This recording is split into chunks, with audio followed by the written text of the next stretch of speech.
Got it. Okay. Yeah.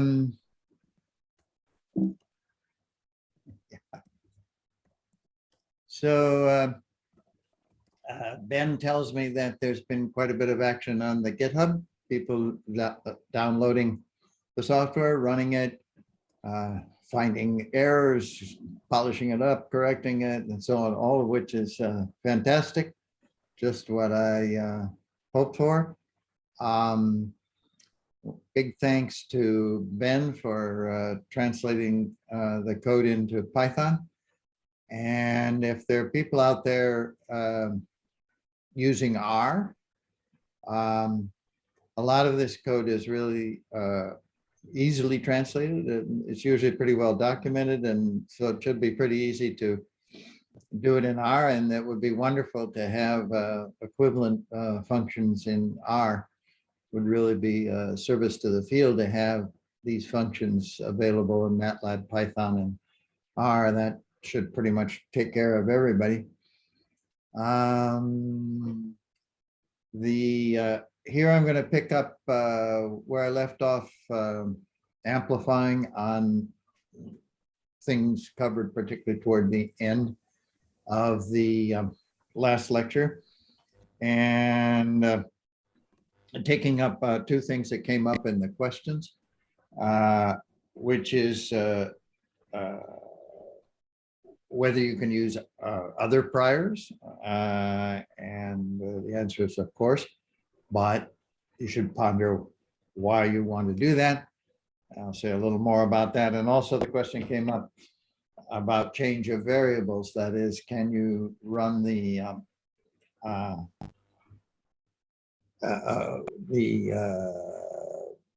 Bayesian updating of a normal distribution using the variance rather than the precision, which I think for most of us, certainly for me, I never really encountered the precision. I wasn't even aware you could parameterize the distribution in that way. And it's kind of confusing to work with. So I'll mention both of those. But first I want to stress something I think I skipped over a bit, although I think it was also perhaps pretty obvious. The distinction between priors and posteriors in Bayesian, when you're doing Bayesian work. There are two names for the same thing. Keep in mind you have basically two distributions: your source distribution, that is your model of the distribution that you think the data come from, which is more commonly called the likelihood. And then the prior distribution, which is your model of your uncertainty about what the correct values for the source distribution actually are. And both of these distributions have parameters. And the term hyperparameters just serves to distinguish between the parameters of the prior or posterior distribution and the source distribution. So the thing that's kind of funny about priors and posteriors is that when you bring in data and use an update formula to change the parameter values of a conjugate prior, then that distribution with the altered parameter values is now called the posterior distribution. But if you now say, okay, now I'm going to bring in more data, what you've just called the posterior distribution suddenly becomes the prior distribution. That takes a bit of getting used to when you first begin doing this kind of thing. Now, in the previous lecture, I only dealt with the conjugate prior. I mean, the lecture kind of implied that that was the only prior you could use.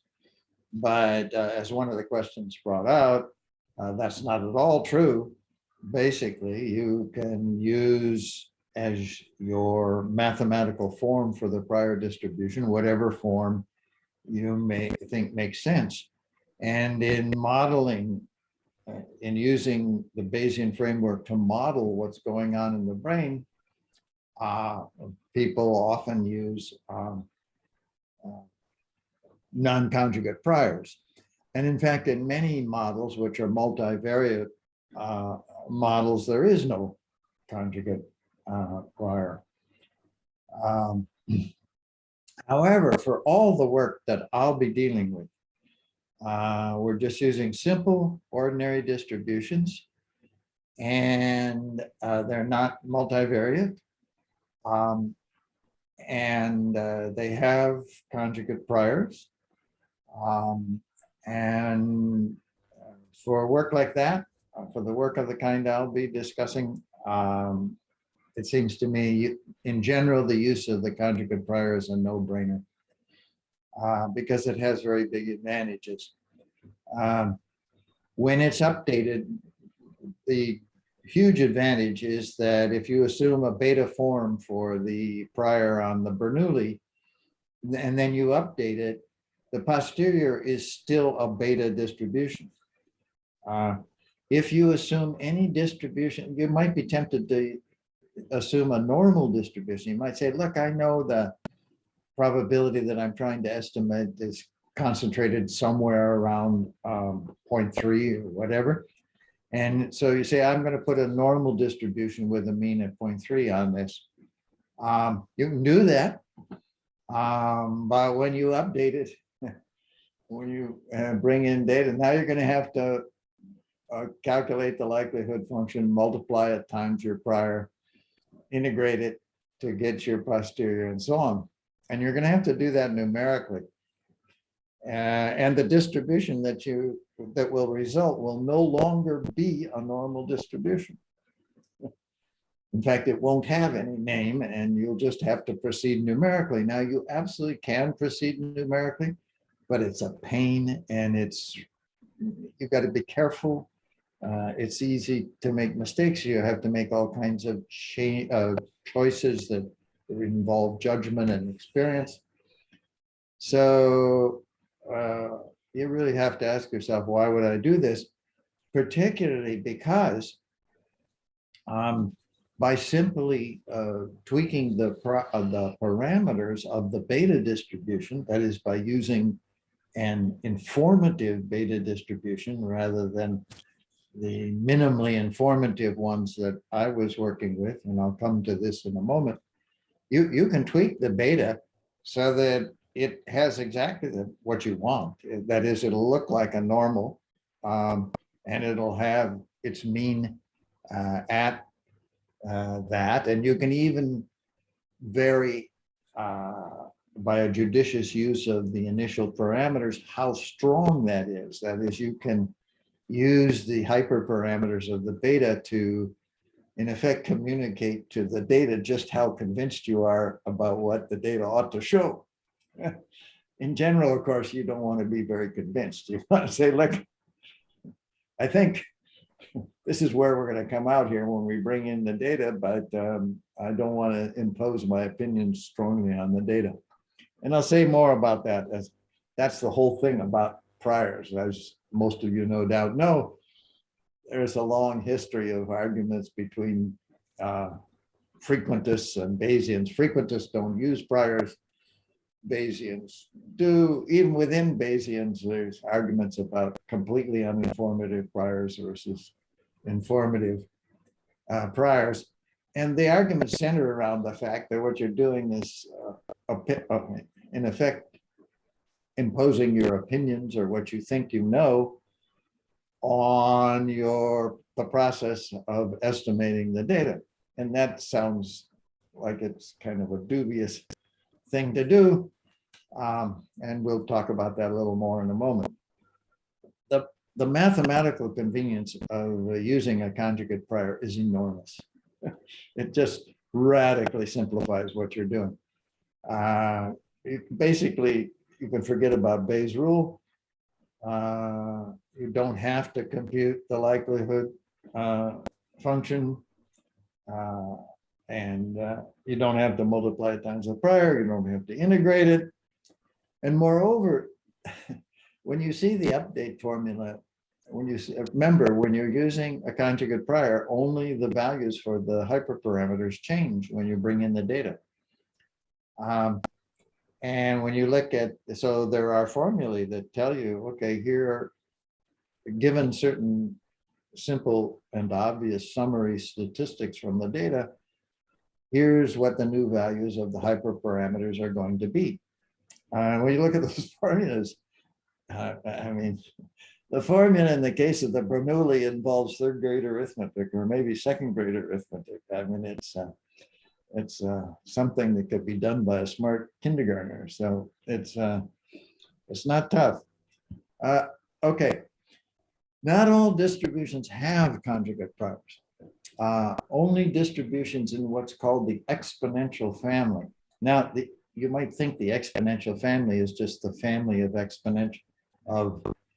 The terminology here is very confusing, right?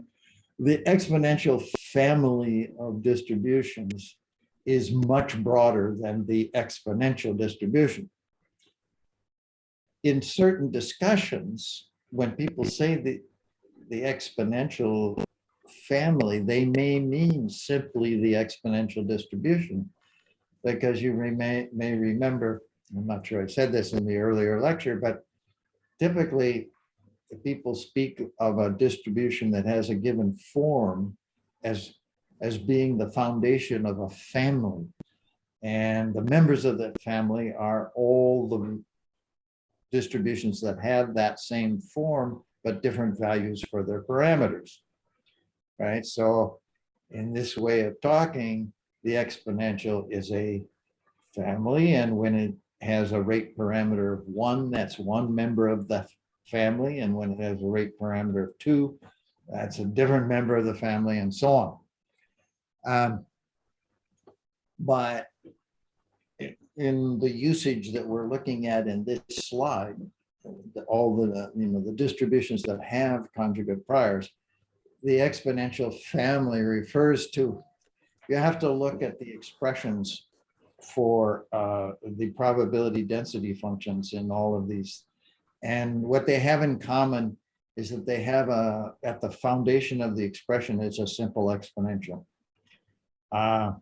And so if the probability density function can be written in that way, then all those different mathematical forms are members of the exponential family of distributions. And you can learn more about this with the links that I have here. But as an example of a common distribution that some of you may be familiar with, the Weibull distribution does not have a conjugate prior if you're unwilling to specify a value for the shape parameter. That is, in fitting the Weibull to the data, you want to vary both the shape and the location parameter in the Weibull distribution. And the Weibull distribution comes up all the time in modeling, for example, reaction time data, or more generally latency data, because latency data almost always are asymmetrical. Right? They have kind of a long tail on latencies, and the Weibull distribution often does a very good job of fitting those data, much better than, say, the normal, but it doesn't have a conjugate prior.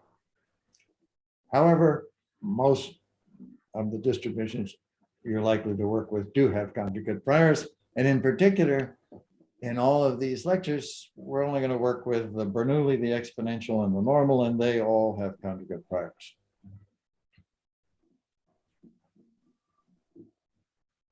And that brings me to Jeffrey's priors, which are going to figure prominently.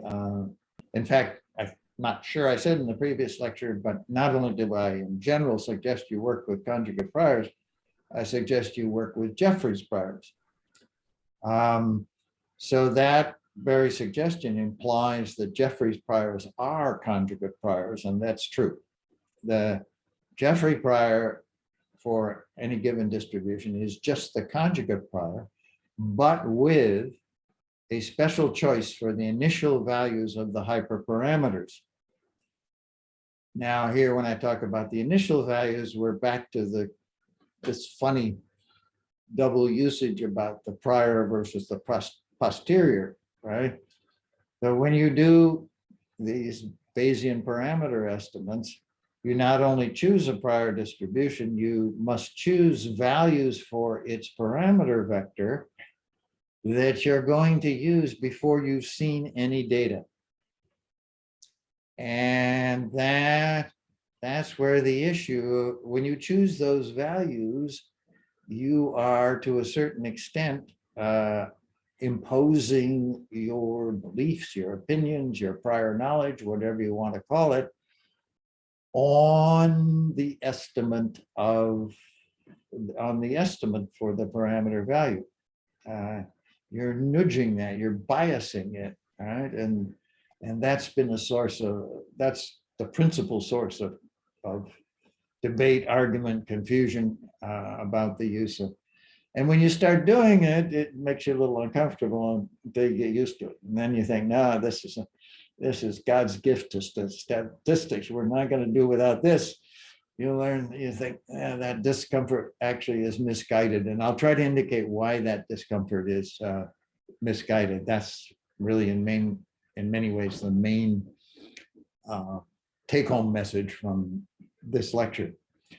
Okay, so what are these special starting values, right? Well, for the Bernoulli, remember the beta distribution is the conjugate prior, and the Jeffreys prior on the Bernoulli has the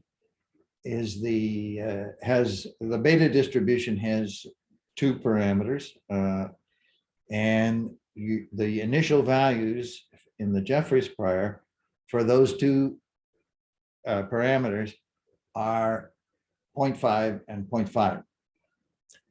Now, once you get to working with it, you see, or if you just look at the update formula, remember, it's totally trivial. You see that what you're really doing here is plugging in effect, the number of failures and the number of successes that you have, quote, already seen. Of course, you haven't seen anything at this point. Moreover, notice that these values are very weird. I mean, what does half a success, what does half a failure and half of a success? How would I ever know whether I'd had half a failure, half a success? This is purely mathematical trick, if you like, or tweak, right? You have to get used to the fact that it doesn't exactly make sense. And when we turn to the exponential, you recall that the conjugate prior is the gamma distribution. It too has two parameters, and the values for them are 0.5 and 0. Now, again, these parameters have meaning. What 0.5 is the number of events you've seen. So what you're saying is, again, I've seen half an event, and we won't scratch our heads too much about what that could possibly mean. And it's even weirder when you say I've seen half of an event in 0 seconds of observation. Right? So I haven't actually observed anything. I haven't actually been observing for any time whatsoever, but in that infinitesimally small moment of non-observed observation, I've observed half an event. And now it gets even weirder when it comes to the normal distribution. So you recall that the conjugate prior on the normal, when parameterized by its precision rather than its variance, is the normal gamma. And it has 4 parameters. And the Jeffreys parameter vector for this prior is 0, 0, minus 0.5. That's not a typo. And 0. And again, these elements each has an interpretation. Okay. So the first element in this, this, right? What you're asserting is that, well, you haven't seen any data. That's good. Because you haven't, of course. But but you have an estimate for the mean. I'm sorry, this first element says my estimate for the mean is 0. Now, in general, that's crazy. I mean, how often do we estimate normal distributions with a 0 mean? Pretty rarely, at least in my experience. The second element says that my estimate for the mean is based on 0 observations. Well, that's certainly true. The fourth element here says, and I have my estimate of the squared deviations from the mean is 0. The sum of squared deviations is 0.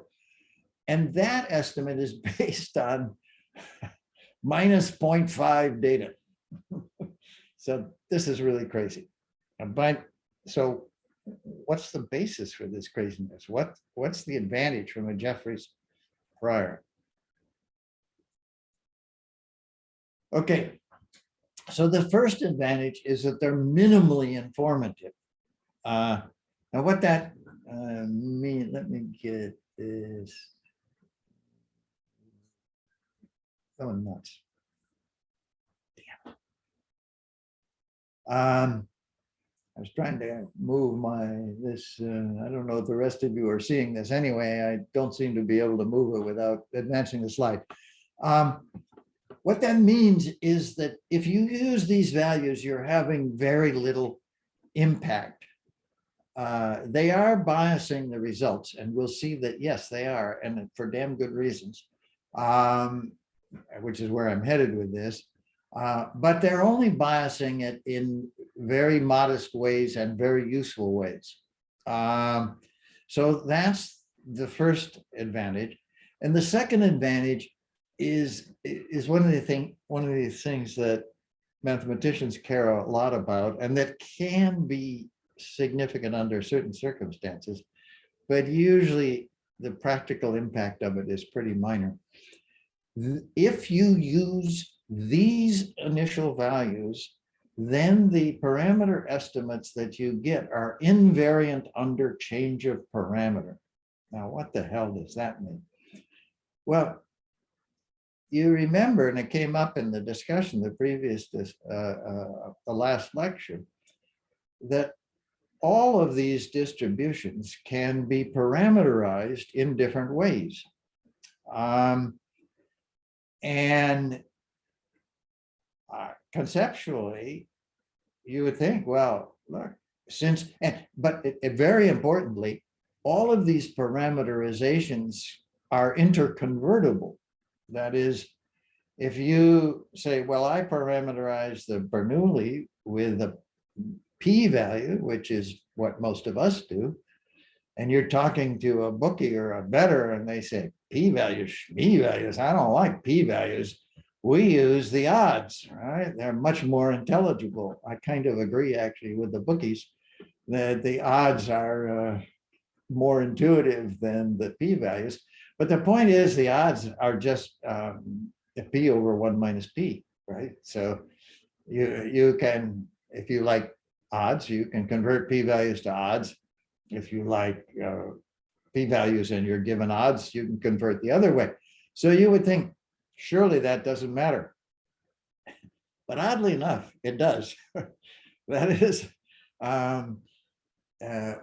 if you use any initial values to tweak, to bias the conjugate prior, other than the Jeffreys initial values, and then you run the calculation with this, you'll only notice this with very little data. If you run it with the first 1 or 2, maybe 3 data, you will see that, and then you convert back and forth between the parameter estimates that you get, you will see that they don't agree.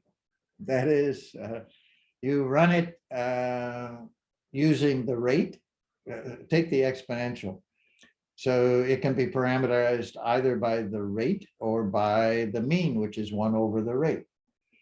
So you say, well, I'll run it using the rate, and you get an estimate of the rate, and then you say, now let me run it with the same data. and adjusting the prior with the change of variable formula. And now I get an estimate for the mean. And my estimate of the mean should be simply the reciprocal of my estimate for the rate, but it won't be. They won't agree. So when I first learned that and verified by simulation for myself that it was actually true, I thought, well, that's disconcerting, but it's a fact. However, Jeffreys had tweaked this fact a long time ago. Jeffreys was an early and extremely influential Bayesian. He was a way better mathematician than I am. This is the kind of derivation that I can't even imagine how you could set about doing. But he showed that, look, there's a choice of initial values such that this uncomfortable fact is no longer a fact. That is, if you use these very special values, then the estimates will agree no matter how you parameterize it. So those are the two justifications for using the Jeffreys prior. And my feeling is, hey, that's cool. It's minimally informative. Why would you use anything other than the Jeffreys prior? Well, occasions arise, and we'll talk about one here, where you would do that because you know something and you want to bring that knowledge to bear on the process of estimating things. So that brings me to the core here, which is, so when would you use an informative prior? And I strongly recommend, if you want a really lengthy discussion of the whole Bayesian issue and the interesting philosophical differences between frequentist and Bayesian statisticians and so on, you really should read this classic book by James on probability theory, the logic of science. He was a physicist, but he got in physics. They use a lot of statistics too, and he really got into Bayesian stuff. And he shows, he wasn't the first to show this, many others had before, but he shows in many, many practical cases, you get to good estimates much more quickly when you use Bayesian methods. Then, sorry, I have to shut this phone.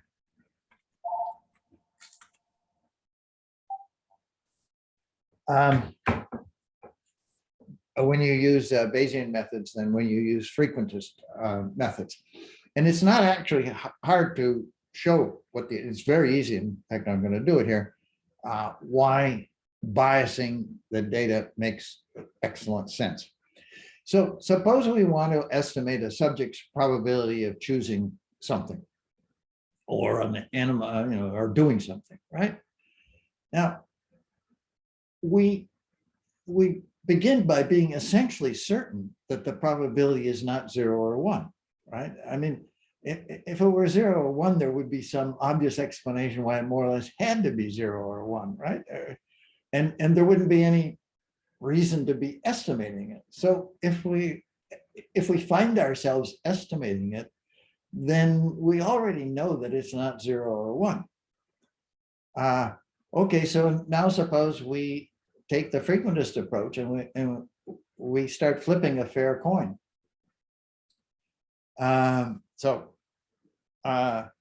You flip a fair coin twice. There's a 0.25 probability that both flips will come up tails, and another 0.25 probability they'll both come up heads. So on a frequentist story, at that point, your estimate of the probability is either 0 or 1, but you know that's wrong. Now, if you put this funny beta prior on there with 0.5, it's not only that you know that's wrong. I'm sorry. There's something more important, really. You've gained information from those two flips, right? You know, for example, but it's probabilistic information. If you've got if your first two flips were tails, were 0, right? Oh, well, you know that the probability is probably not above 0.9, right? You don't know that with certainty, but the odds are very low that the first two flips would be zero if the probability were greater than 0.9. And with a frequentist approach where you have no posterior, you have no representation of that. You have no quantification of the knowledge that you've gained from those first two flips. But if you've got your beta prior on that, you have, and you look at the prior, it will perfectly reflect your intuitions. It will show that, yeah, there's some probability that the actual true probability you're trying to estimate is greater than 0.9, but it's very low. And it shows you where, given what you've already seen, the probability probably lies. And as you go on flipping and see where it really lies, you'll see, yeah, that was right. We saw this when we were updating those posterior distributions in the last lecture, right? We saw that, look, the posterior on the first few data almost always includes the truth. In a bit here, I'm going to suggest there is no truth, but for the moment, we'll pretend there is something. You know, when you're drawing from artificial distributions, in a sense, there is a truth. But with real data, as we'll see, the notion of the truth is a bit mischievous, and we'll come there in a moment. Now, suppose the probability you're trying to estimate is actually close to zero or close to one. The argument is symmetrical here. So you start flipping. We're now flipping a highly biased coin, right? Again, what you're going to see, assuming that your assumption is correct, is a long series of tails, a long series of failures, right? Now, this, of course, will be consistent with and confirm your prior opinion that the thing was going to be close to P, but it doesn't give you a confidence interval on P. It doesn't quantify what you've learned from that sequence of flips. I mean, after all, if the first 100 flips are all zeros, at that point, you know, oh, wow, it's not only close to P, it's really low. And without a posterior, you have no quantification of that. With your beta posterior, the posterior will perfectly reflect the knowledge that you've gained from that. And it will give you a confidence interval on what, given what you've seen, and you've seen a lot of information at that point, what that P value should be, or will most likely be.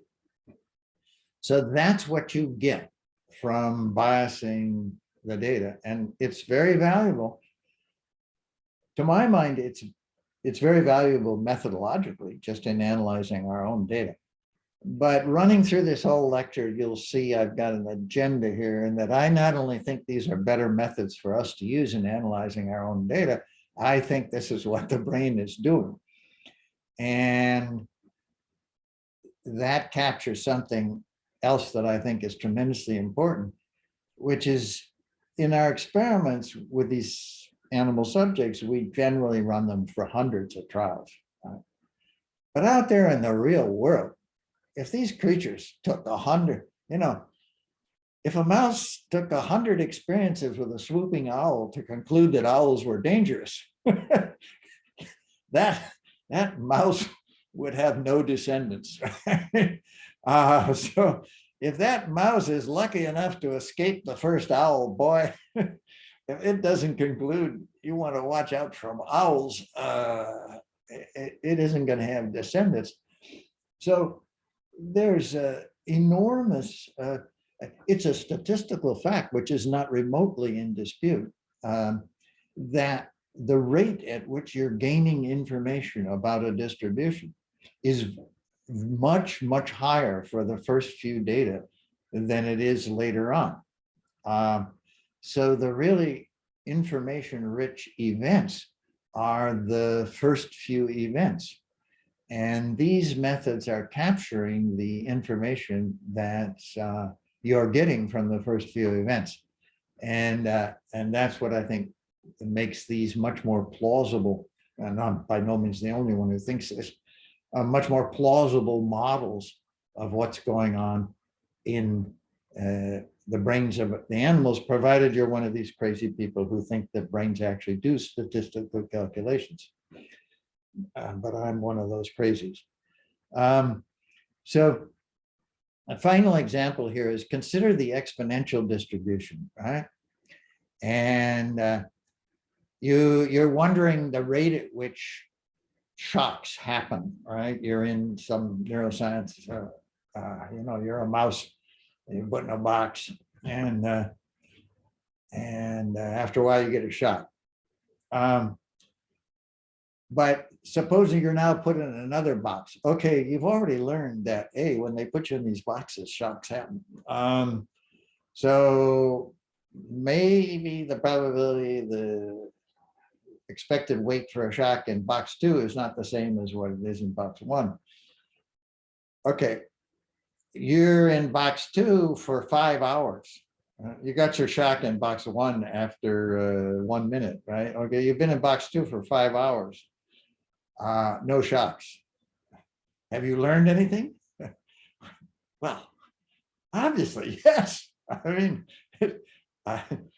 obviously, you've learned, look, the chances that the shock rate in box 2 are the same as they were in box 1 are radically different. But a frequentist would say, well, you have no estimate of the rate because nothing has happened. Well, that's nonsense. I mean, of course you have an estimate of the rate. And remember, the Jeffreys prior for the exponential is 0.5. You've seen 0.5 events, right? And now, of course, the other part of that prior was 0 duration. But when you've been in the box 5 hours, of course, T is now 5 times 60 minutes, right? So T is now very large. And you now have a fully parameterized posterior, and it will put confidence intervals on what you've learned, right? And it will fully confirm the intuitive conclusion that there's almost no chance that the rate in box 2 is the same as in box 1.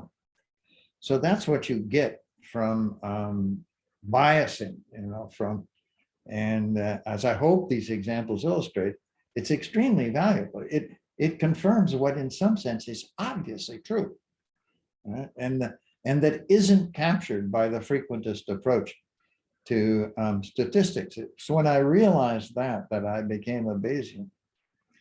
Okay, now why? There we go. Now, there are interesting philosophical issues that lurk behind all of this. In fact, if you dig into what statisticians have been arguing about over the past century, it's mostly quasi-physical, meta-theoretical issues like what is probability, right? Deep down, Bayesians and frequentists differ about what probability actually is. Frequentists think, well, Bayesians think it's actually subjective. It's essentially subjective, and that drives frequentists nuts. Okay, there's a, to my mind, one of the most profound and interesting modern statistical approaches has been pioneered by this guy Rissanen, who is, I think he's still working, statistician at Bell Labs, not Bell Labs, at Microsoft. And he has both philosophical but really interesting practical methods. But one of the things that he keeps harping on, which I think people who've worked a lot with real data resonate to, certainly I do, is that no statistical model of real data is ever true, right? Real data are always too messy to be captured by any analytically tractable model. So I make a lot of use, for example, of the fact that inter-response intervals are approximately exponentially distributed. And I've worked with a lot of inter-response intervals, and you know, I'll stick by that assertion. If you italicize approximately, then that's true, right? But are they exactly exponentially distributed? No, they're, first of all, most real data often contain crazy outliers. You don't know what the hell was going on, but there's some number in there that it doesn't belong with the rest of the numbers, and you have no idea why. Anyway, statistical models are rarely, if ever, true, but that's not really a problem because, as Reason emphasizes, what we care about, why are we making these models? I mean, what are they for? We're not trying to do metaphysics here. We're not worrying about what's the real truth. We just want good, we realize that some models are much better than others. So it's a no-brainer that when you look at inter-response intervals, they're not normally distributed. They are, the exponential is a very much better model than the normal distribution. That's useful to know if you want to predict for many purposes. Moreover, I would argue that not only is that this is, and again, keep in mind, I have this hidden agenda about what's really going on in the brains of the animals. This is the situation that our subjects face, right? The mice and the rats, they're not doing metaphysics either. They're just trying to cope with the world. And if you have a better statistical model, you'll do a better job of coping with the world. Because coping with the world, as people who study timing are profoundly aware, is largely a matter of anticipating what may happen. And those animals that are better at guessing what may happen and adjusting their behavior appropriately do better than animals that are worse at it. And so, of course, it's this is both a truth, a practical truth about data analysis, and an interesting way of thinking about the subjects. So bottom line, what both we want and what subjects presumably want is better models sooner. Moreover, now we venture into even more controversial territory. All of the models that I'm going to be putting forward are computationally very simple models. They all are what's called closed form models, which basically means there's a function for that in MATLAB. Here, you use that function, you drop in these numbers, and it will give you what you want. Now, this is in very marked distinction to, for example, Monte Carlo methods that appear quite commonly these days in complex models, which usually means models with a lot of free parameters, and which are stochastic. They're computationally hugely intensive. That is, the machine is trying out millions, sometimes billions of different possibilities and finding out basically what works and doesn't work, and so on. So the fan in your laptop starts running really hard when you run these things because a lot of heat is being generated and so on, because they're computationally very intense. And by far the worst offenders are CNNs. In fact, there's an article in today's Times, I think it was in the Time, no, it's in Nature, the latest issue of Nature, pointing out that the popularity of CNNs in modern AI and their widespread use is actually a problem for the environment, because the amount of electricity being used in these CNNs is a serious factor in the modern carbon footprint. And that's because they have billions of free parameters, and the free parameters are adjusted using hundreds of billions, trillions of repeated backpropagation calculations in order to do gradient descent. Now, why am I grinding this axe? Well, in another Zoom meeting that I participated in not long ago, there was a modeler, models the same sort of thing I do, that I model with closed form expressions, who argued, he clearly seriously believed, he thought gradient descent was the definition of a learning algorithm. if your algorithm wasn't, so the only question in learning algorithms was how to do better gradient descent. So in his worldview, and this is sort of natural if you're into CNNs, then if it wasn't gradient descent, it wasn't learning. And I told him, in my worldview, that was the craziest thing I ever heard. Okay. Now, for a lot of work, you just work with the Jeffreys priors, but there are situations where you shouldn't. There are situations when you say, look, I have really relevant prior information here, and I want to bring it in. And the other big advantage of these methods is they allow you to bring that in. I think I'm running over my time. I better stop. Hang on. So anyway, in the next lecture, I'll take up this, these are the points that I want to make, and then maybe we can discuss them more in the discussion. You can, here I describe how to bias the estimate in a normal distribution in a way that you might want to do. And it makes use of you see that what it does is make use of the meanings of these hyperparameter values, right? If you understand how they are biasing them, then you understand in effect what their meaning is, what you're claiming to have seen.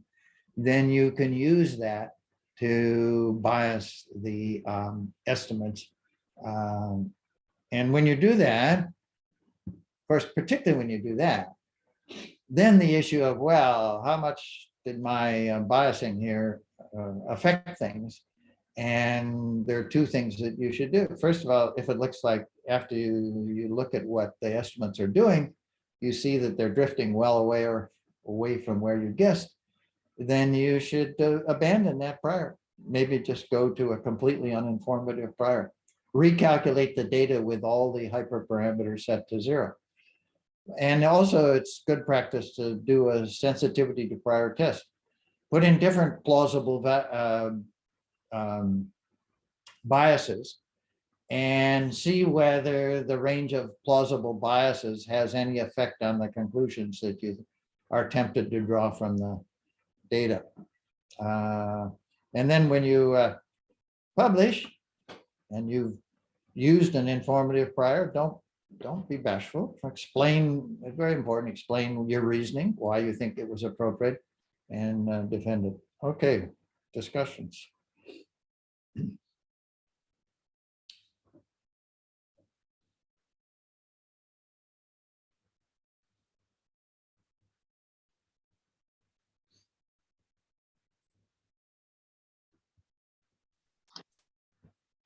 Thanks, Randy. So there's a comment in the chat, and I don't know if some people have questions. I'm just curious also perhaps about the code that is on GitHub. What would you recommend using following the today's lecture? I haven't double checked, but I believe, no, I'm basically sure, and I think Ben is probably listening, he can confirm that it's Ben that's been uploading the code. So, and I haven't even, I blush to confess, gone to look. But I believe that the update code for the normal is there. And so, of course, you can use either MATLAB or Python or R to generate data from a known normal distribution, right? You specify the mean and the sigma, and then you can put in the bias and play around with that. There's really no substitute for that. If you're ever going to do this with real data, you really must do it with simulated data first. You need to get a feel for what you're doing and what the effect is. And you can use that code to do that. It's also instructive to look at the posterior on the exponential when all you have are duration, right? You can start to look at how does this really quantify my intuitions about what I've learned from observing an hour in which nothing happened. You've learned a lot, you'll see, and the posterior quantifies what you learned. So all those things are very instructive, right? And you can put in, I've only observed for 1 minute, right? Versus I observed for an hour, and look at the posteriors. Well, they're going to differ radically, right? Okay, so you say, okay, I've learned. You can see how what you observed is shaping what you can reasonably conclude, and that's very valuable. And similarly for the Bernoulli, right? What you see is that it takes quite a lot of data to accurately estimate the p-value in a Bernoulli. And the nearer the p-value is to 0.5, the more data it takes. So, Randy, just to add, on the GitHub, I've done this for the Python component already. I've coded an example, a straightforward example of showing how to run each distribution on simulated data. That's just example Bernoulli, example exponential, and example normal. If anybody would like to take a look, if you want to apply this to real data that's distributed or conforms to any of those distributions, you just replace the simulated data with your data. You just load in a file. And I can do this for the MATLAB scripts as well. We kind of have that code, but I can have something more explicit too. yeah, I was going to say, of course, okay. I didn't realize I knew you were in some cases working from the code I'd supplied, but yeah, I agree that code I supply often leaves something to be desired. Anyway, pretty soon between Ben and the other people who are chipping in with this effort, we should have code runnable in MATLAB as well. And I want to double underline what Ben just said. Once you played around with the simulated data, for sure, do it on your own data. You'll like it.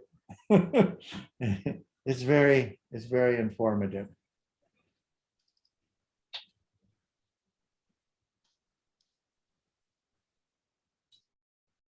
Is there any question from the students crowd? Everything was so limpid and very clear. Or so bad they can't even formulate it. So confused they can't even formulate a question. Those are usually the two holes.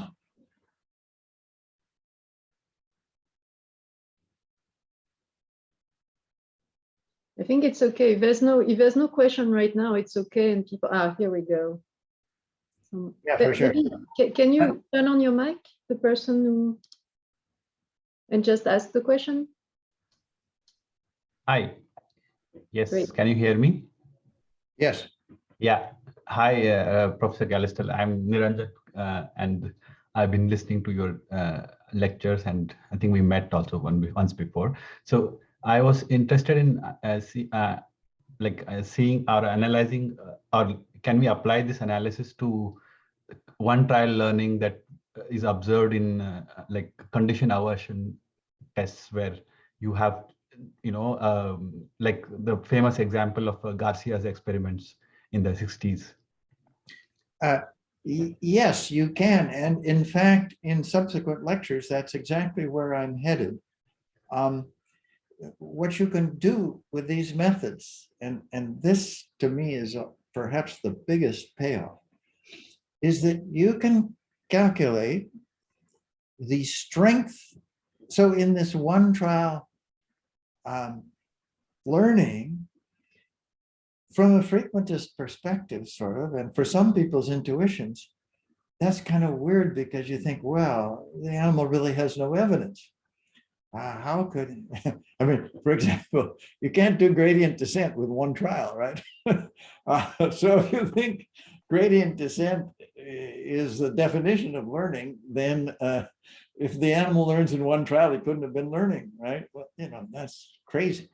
But the, and as I will be hammering on later on in these lectures, you can get one trial learning in pigeon auto shaping if once you make an educated choice of the protocol parameters. Right? And the educated choice falls directly out of these mathematical tools, because the mathematical tools allow you to calculate the amount of evidence that the subject has objectively been presented with when it has received only one trial. Right?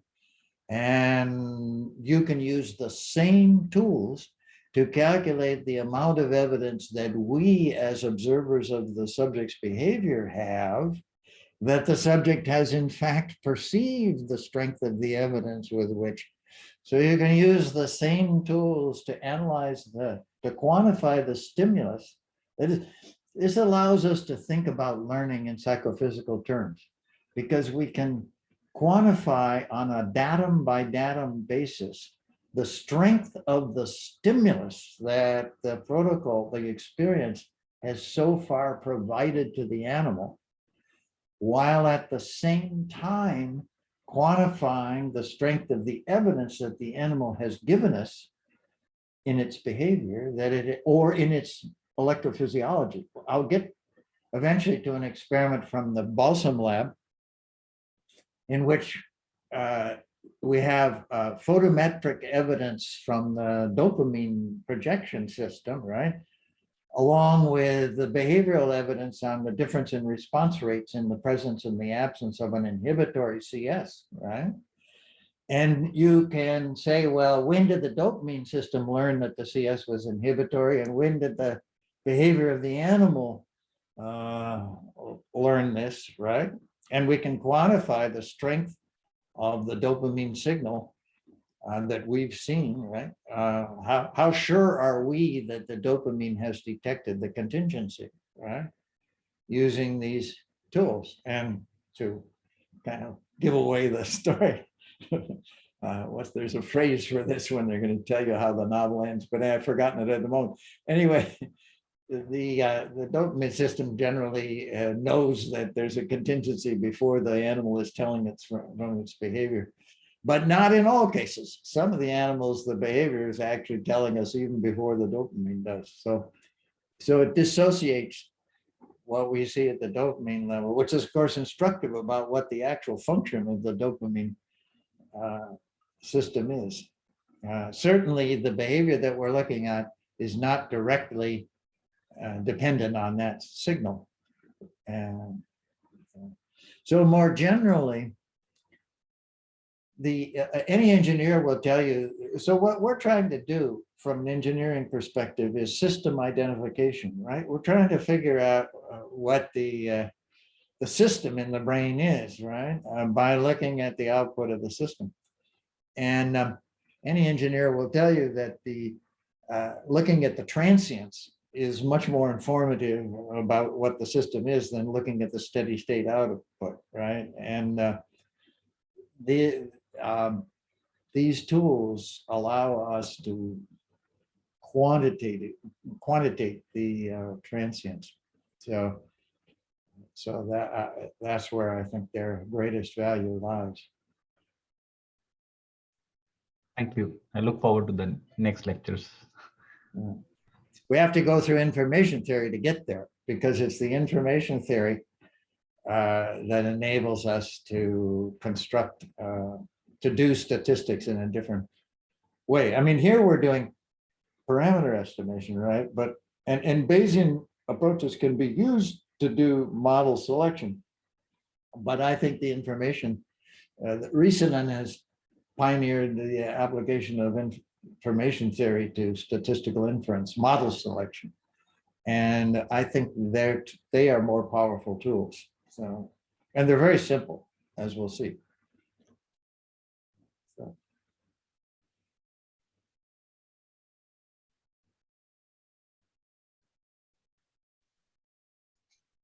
I might ask a silly question. Well, oh, is some Anna was going to ask one. Go ahead. Yeah, I mean, if nobody else,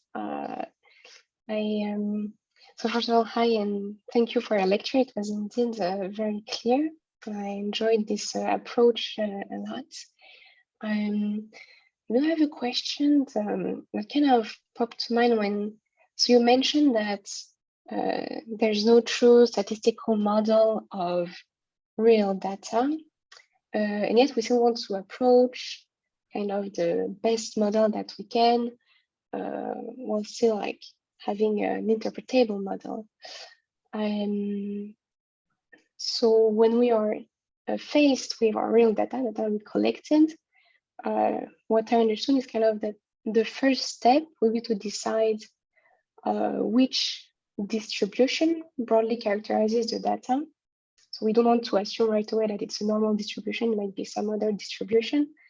And then we can go on to estimate the specific parameters of this distribution. And my question is kind of, well, how, I mean, there might be some cases where it's straightforward, but there are many where it's not so easy to actually choose which distribution characterizes the data best.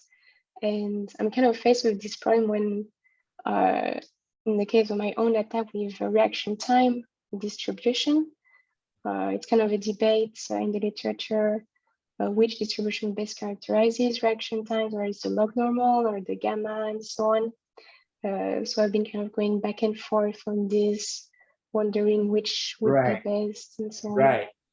Yeah. So you're raising a very important, I don't think in these lectures, I don't know, maybe if they go on even longer than we anticipate, I might go there, but you're raising the issue of how do we choose between, when there's disagreement about what the form of the model should be, then what do we do, right?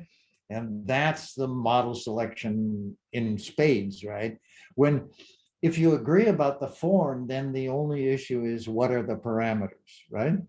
If you disagree about the form, then you have a knottier problem. And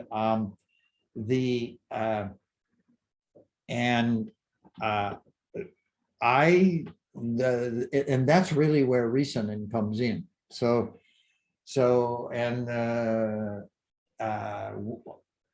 If you're Wagelman, so Wagaman, not without the L, is who's there in the Netherlands, is a leading authority on the reasoning approach to no, not Wagaman. No, he's primarily, I'm sorry, it's Grunwald. Grunwald has this wonderful book on the reasoning approach, and Reasoning's articles himself are tractable. Now, and I think that's the best approach. There's a tremendous, what you're asking about is a frontier question in modern statistics. There's a lot of argument about how to do model, how to choose between the gamma and the Weibull. And it's really tricky because both of them will give similar, can give similar description. You know, if you just look at it, you think, well, it could be Weibull, could be gamma. You'll see that neither one is going to be the truth, right? Neither one of them is going to capture the extreme outliers, right? And you could say, oh, well, maybe it's the gamma with the Pareto added to capture the outliers. And you get into all kinds of very knotty issues about which there's a lot of current work and a lot of controversy. So the quick answer is there's no universally embraced answer to your question. However, I do think the information theoretic based ones, which is where reasoning comes in, are the most principled. That is, you think, I like this because it feels like this rests on really deep principles, and also the most practically powerful. So one of the principles here is, since you've asked, I can't resist getting into this, is wiggle room. That is, different distributions have different amounts of wiggle room, right? And the wiggle room is very important because, and the classic case here is the Weibull versus the normal, right? They're both 2-parameter distributions. So the usual rules for, why you count the parameters and apply a correction don't apply here because they're both 2-parameter distributions. But the Weibull has much more wiggle room than the normal. And what that means is, even when you draw data from a normal distribution, and you can easily verify this for yourself using modern, the simulated data. So when you draw data from a normal distribution and then fit it with both the Weibull function and the normal, you will see that the Weibull gives a better fit. Oh, with small samples, maybe 50% of the time, even though they come from a normal distribution, right? That's because for modest samples, the data are always slightly skewed, and the Weibull will capture the skew where the normal can't capture the skew. So the Weibull has more wiggle room. When you get into the many multi-parameter models that are put forward these days, they have infinite wiggle room.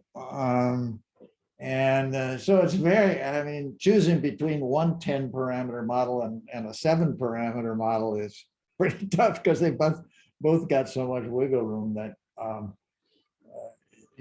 it's hard to know. But the resonance approach is the most direct approach.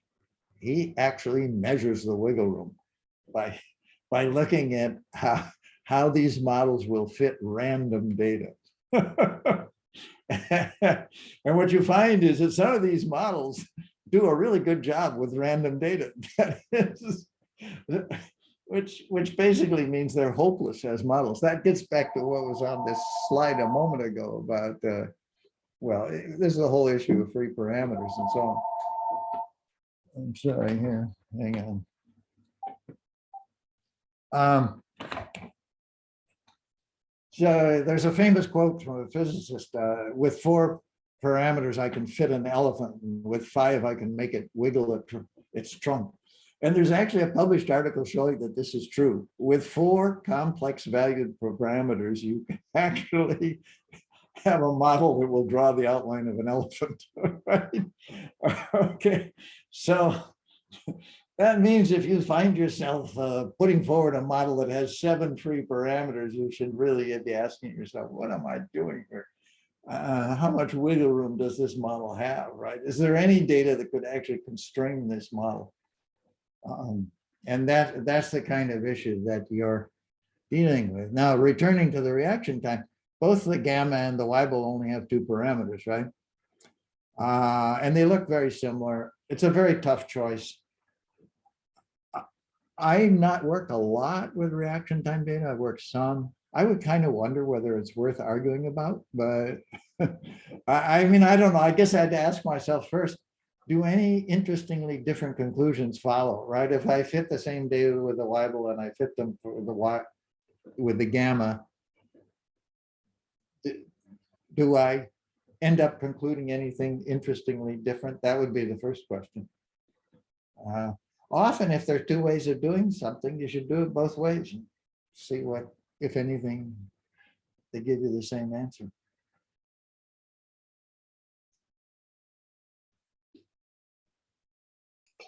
Okay, yeah, thanks. That was quite insightful indeed. I think I'll read up more on this. And then I guess I'll come back to you if I ever make a decision on the distribution for the data. Go both ways. Let the data tell you. If one of them consistently gives you an answer that looks to you like a better answer, well, that's or look to see whether resonance can be applied to the gamma versus the Weibull. I looked once to see what resonance approach requires having a cost function that for many distributions, but not all, they've worked out how to calculate. You can't calculate it directly. The calculation explodes almost immediately because you're fitting all possible data, which don't get me started. Anyway, but I don't know if it's been, Grunwald would know, if you want somebody who would know the answer, would know whether the resonance approach has been applied to the gamma versus the Weibull. And if you want a principled approach, that would be the one I'd use. But to stress, I really wonder why people think it's important. What hinges on it? What do you arrive at some different conclusion when you use the gamma versus the Weibull? I have no idea. You'll but try it with your own data. That's really, statistics is a much more empirical enterprise than you generally realize. I can't stress too strongly how important it is to look at the data. Another, a very well-known statistical professor at the University of Pennsylvania had a banner over the blackboard that said, "Plot the damn data." And boy, do I agree with that banner, right? I plot the data and I look and I say, well, okay, I mean, you can draw lots of conclusions. And if I then run statistics that run contrary to what I can plainly see, it's almost certainly a mistake in my calculations, right? So there's a huge value to just looking at the damn data using the cumulative distribution, for example, and then weighing that against what the results of your calculations are. Because in all human endeavors, including programming statistics, you make mistakes. I make them all the time. I like to send them out to friends of mine to say, you didn't detect any mistakes here because they're going to save me from public embarrassment, right? Your best protection against that is saying, is this believable given what I can see?